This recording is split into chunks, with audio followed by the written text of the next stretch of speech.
Salut à tous, Kwame Sport. J'espère que vous allez bien, peu importe l'heure et l'endroit où vous regardez cette vidéo. Avant de commencer, cliquez sur like, abonnez-vous et activez la cloche de façon à être tenu au courant quand je posterai de nouvelles vidéos. Bon, comme vous le savez tous, ce week-end nous aurons le combat entre Canelo Alvarez, l'actuel champion unifié de la catégorie Super Middleweight. Il a toutes les ceintures sauf l'IBF. Et de l'autre côté, on aura son challenger, le portoricain de Brooklyn, Edgar Berlanga Jr. Combat qui sera explosif. Comme je vous l'ai dit, je m'attends à ce que Canelo gagne. Théoriquement, éventuellement par KO en moins de 8 rounds, mais je m'attends plus à une victoire par décision, mais où Canelo gagne absolument tous les rounds. C'est comme ça que je vois les choses aller. En tout cas, c'est samedi. Je m'attends à un banger, comme d'hab. Je ne sais pas pour vous, mais en tout cas, jusqu'à maintenant, j'ai pas vu un combat de Canelo, je me suis ennuyé et je ne m'attends pas à ce que ça commence maintenant. Donc voilà. Mais là, ce qu'on va faire, c'est qu'on va parler de la sous-carte. Parce qu'il y a des combats qui sont... parce que, en réalité, la sous-carte est plutôt bonne. Mais voilà, je pense que le fait que les Saoudiens mettent des combattants du même niveau face à face, c'est ce qui fait que maintenant, quand on voit les autres oppositions, on se dit, ah, je sais pas trop, ça me dit rien. Alors qu'en réalité, il y a de bonnes oppositions où il pourrait y avoir des surprises. Et on va commencer tout de suite. Bon, je ne vous cache pas, hein, je vais lire sur mon téléphone. Et alors la sous-carte, tous les combats, ça donnerait Stephen Fulton contre Carlos Castro en featherweight, Rolando Romero contre Manuel Jaimes super en super lightweight pardon, Khaled Plant contre Trevor McCombie en super middleweight, et enfin pour finir, Erislandy Lara contre Danny Garcia en middleweight. Ça va, en étant, on va dire, objectif, la carte est plutôt bien. Parce que là, si vous regardez bien, tous ceux qui sont du côté A, c'est-à-dire ceux qui ont bien entendu mangé la plus grosse part du lion, ne sont que d'anciens champions. Ou même pas, ou dans le cas, par exemple, de Danny Garcia contre Erislandy Lara, c'est actuel champion contre ancien champion. Donc là, on a de très belles oppositions. Mais on va commencer par Stephen Fulton contre Carlos Castro. Alors, Stephen Fulton, hein, comme vous le savez, ancien champion, sa seule défaite, c'est contre Inoue. Combat dans lequel il a pris un KO. Hein. Malgré que techniquement il soit au-dessus d'Inoue, Inoue est bon techniquement, mais il a la puissance aussi, donc forcément, malheureusement, la technique n'a pas suffi à, à Fulton et il a perdu par KO. Mais bon, là il revient, c'est son premier combat depuis sa défaite. On va voir ce que ça va donner. Et en face de lui, il a Carlos Castro, qui lui a 2 défaites à son actif. Il a, je sais qu'il, c'est pas un très gros puncher, mais très bon techniquement, enfin, il est bon à moyenne, longue distance. Par contre, à courte distance, c'est compliqué pour lui. Il a un très bon 1-2, il a un bon jab. Défensivement, ça va. Mais de l'autre côté, on a quand même Stephen Fulton qui est excellent techniquement. Ça, il n'y a pas de débat. Excellent techniquement. Mais par contre, voilà, lui, la différence, c'est que ce n'est pas quelqu'un d'extrêmement puissant. Et c'est plus un combattant qui va aller jusqu'au bout des 12 rondes plutôt que de chercher le KO. Donc là, je pense que, ouais, et en plus de ça, bon, même s'ils ont un adversaire en commun qui est au moins un qui est Brandon Figueroa, Stephen Fulton a gagné. Par contre, Carlos Castro a été arrêté par l'arbitre. Mais sur ce coup-là, je pense que Fulton devrait gagner. Pourquoi? Parce que tout simplement, je pense que déjà, c'est son premier combat depuis sa défaite. Et je pense pas que PBC va le mettre directement contre quelqu'un qui pourrait potentiellement le battre. Ça, déjà, et je pense que contre quelqu'un comme Castro, la technique pourrait avoir le dessus, parce que comme j'ai dit, c'est pas un gros puncher. Donc je pense qu'il pourrait le battre pour toutes ces raisons-là. Donc pour le combat entre Fulton et Castro, je vais mettre Fulton vainqueur. Ensuite, Rolando Romero contre Manuel Jaimes en super lightweight. Alors, bon, on a tous vu ce qui s'est passé contre Pitbull Cruz. Hein. Il a fait énormément de bruit au final pour perdre par KO. Bon, après, comme je dis à chaque fois, les KO, ça peut arriver à absolument tout le monde. Personne n'est invincible. Mais je m'attendais à ce qu'il gagne contre Pitbull. Non, quoique non, je mens. Je m'attendais à ce qu'il perde contre Pitbull, pour être honnête. Et ça n'a pas loupé. Par contre, je ne m'attendais pas à ce qu'il se prenne un KO contre Pitbull. Ça, c'est autre chose. Je ne m'attendais pas à ce que ça aille jusque-là. Et pour être honnête, son adversaire, sans super lightweight, et je pense que Romero devrait gagner. Même si maintenant tout le monde sait comment faire plus ou moins pour le battre, je pense que là maintenant, je pense que Romero, vu que c'est son premier combat depuis sa défaite, et en plus il est revenu très très vite, parce que le combat était pas si long que c'était cette année, je pense qu'il devrait gagner sûrement par KO. Ensuite, en super middleweight, on va avoir Caleb Plant contre Trevor Macombi. Et alors, on connaît tous Caleb Plant. Hein. Bon, malheureusement, la dernière fois qu'on l'a vu dans le ring, c'était contre. Malheureusement. Malheureusement pour lui, la dernière fois qu'on a vu Caleb Plant à l'intérieur du ring, c'était contre David Benavidez et il s'est fait rouler dessus. Appelons un chat, il a dû gagner les 3 ou 4 premiers rounds. Après ça, c'était Benavidez jusqu'à la fin. Et je suis même surpris que l'arbitre ou son coin n'ait pas arrêté le combat ou qu'il n'ait pas été pénalisé parce qu'il accrochait beaucoup Benavidez. Mais bon, en tout cas, il a perdu. Et là, il se retrouve dans une situation où s'il veut retrouver l'élite et combattre contre Canelo, par exemple, parce qu'il n'arrête pas de le répéter depuis un moment, il faut qu'il batte Trevor Macombi. Mais en face, on a Trevor Macombi qui est invaincu, qui cogne très très fort, bon cardio. Après, je ne l'ai pas vu combattre en reculant, mais bon, on va partir du principe qu'il sait le faire, hein, d'accord? Mais voilà, ça ne me choquerait pas que Macombi batte Caleb Plant. Je ne serais pas choqué si c'était amené à arriver, c'est un gros puncher. Et on sait tous que Caleb Plant a du mal à un cardio qui ne tient pas la route. Et sachant qu'en plus, ça fait 1 an qu'il n'a pas combattu, il doit être un petit peu rouillé. Comme vous le savez, l'inactivité, c'est vraiment l'ennemi du combattant tout court, hein, peu importe le sport.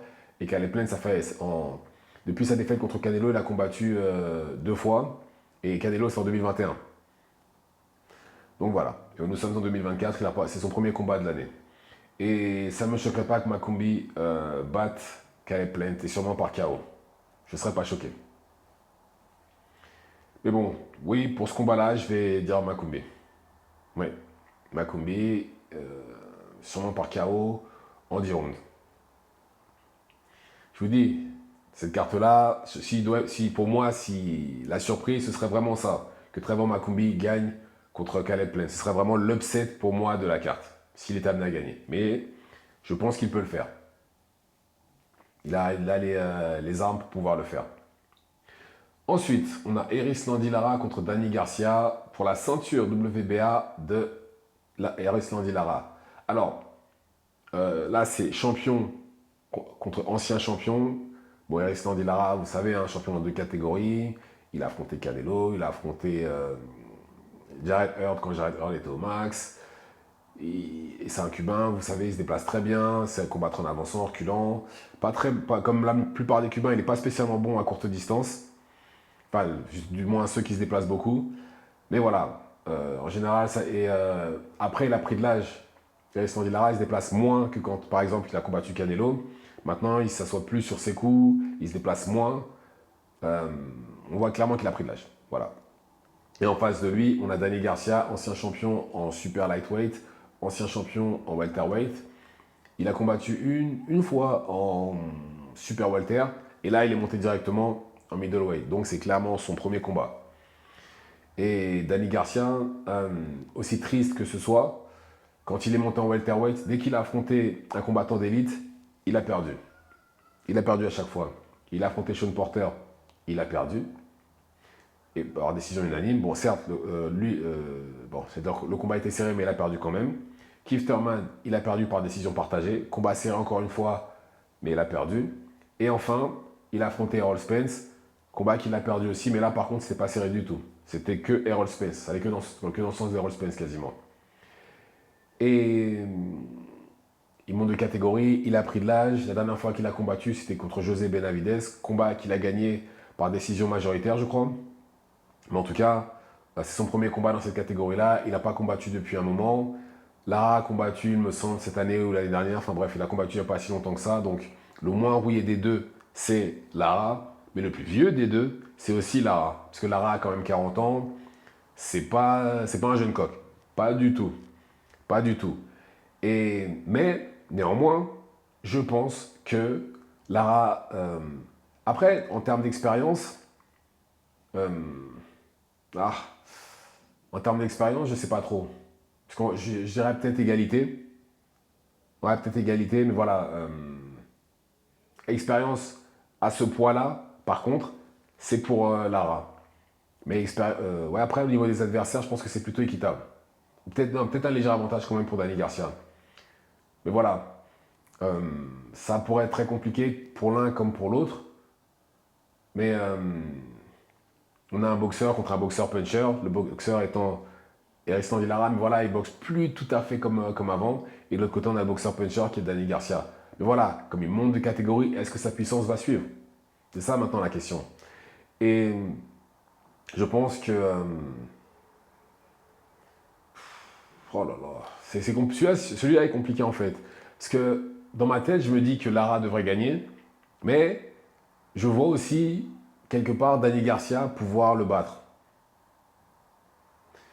Mais vu qu'il faut que je fasse un choix, je vais... ouais, je pense que ça... ouais, je pense que... ouais. Ouais, je pense que Lara devrait gagner par contre. Il devrait gagner à la décision, je pense. Il devrait gagner à la décision. C'est comme j'ai dit, Dani Garcia n'a pas combattu depuis un moment. Et en plus de ça, il monte de catégorie. Ça pourrait être compliqué pour lui. Donc voilà. Je pense que et le vainqueur de ce combat-là, par contre, il doit unifier. Ça, par contre, il doit unifier soit avec Janny Beck, soit avec Carlos Adames. Mais en tout cas, le vainqueur doit unifier. Par contre, pour moi, parmi les combats sur la carte, celui qui devrait nous donner le meilleur spectacle, par contre, je pense que ça va être Caleb Plant Macumbi. Parce qu'en plus de ça, vous savez très bien que Caleb Plant aime bien provoquer ses adversaires. En plus, en termes de style, les deux sont plus ou moins les opposés. Vous savez très bien que Caleb ne recule pas. Pareil, Caleb Plant, j'ai jamais vu un combat de lui où je me suis ennuyé.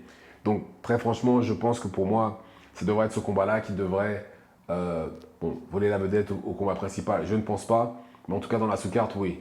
Parce que Rolando Romero contre son adversaire, c'est clair, c'est pas. Je pense qu'ils ont mis un adversaire, voilà, pour qu'il puisse gagner. Je pense pas que vu qu'il est signé chez PBC directement et qu'il est là-bas depuis très longtemps, que c'est un soldat très serviable, je pense qu'ils ont mis quelqu'un pour pouvoir relancer sa carrière. Même si ça ne me choquerait pas qu'il galère contre lui aussi, hein, contre son adversaire. Mais voilà comment je vois les choses pour Rolando Romero. Et pour Fulton, comme j'ai pareil, je pense qu'il devrait gagner, qu'on devrait avoir du grand Fulton aussi. Et bien entendu, hein, l'événement principal, Canelo contre Edgar Berlanga. Je m'attends à ce que Canelo gagne en moins de 10 rounds par KO. Enfin, j'aimerais bien que ce soit ça, en moins de 10 rounds par KO. Mais par contre, vu la dernière fois qu'il a mis un KO, c'était contre Caleb Plant en 2021, ça ne me choquerait pas que le combat aille jusqu'au bout.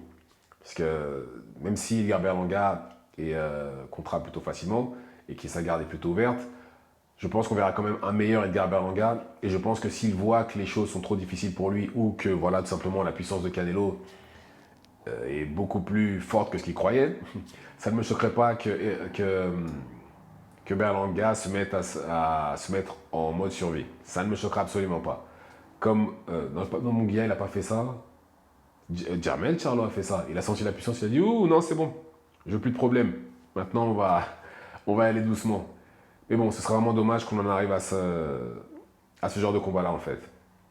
Mais bon, dans tous les cas, je m'attends à du spectacle et je suis content que pour une fois PBC nous ait fait une carte où il n'y a que des champions, les anciens champions sur la carte. C'est vraiment une très bonne chose parce que d'habitude, sur les cartes, il y avait des écarts soit de niveau, ou soit c'est un écart de niveau, soit tout simplement c'était des inconnus, etc. Non, là, pas cette fois, ils ont fait une carte plutôt décente, plutôt bien, pardon. Et je pense que c'est peut-être l'UFC 306 en face qui a fait qu'on a une meilleure carte que d'habitude chez PBC. Mais en tout cas, c'est très bien, hein. D'ailleurs, on va voir ce que la bataille de Las Vegas va donner le 14 septembre.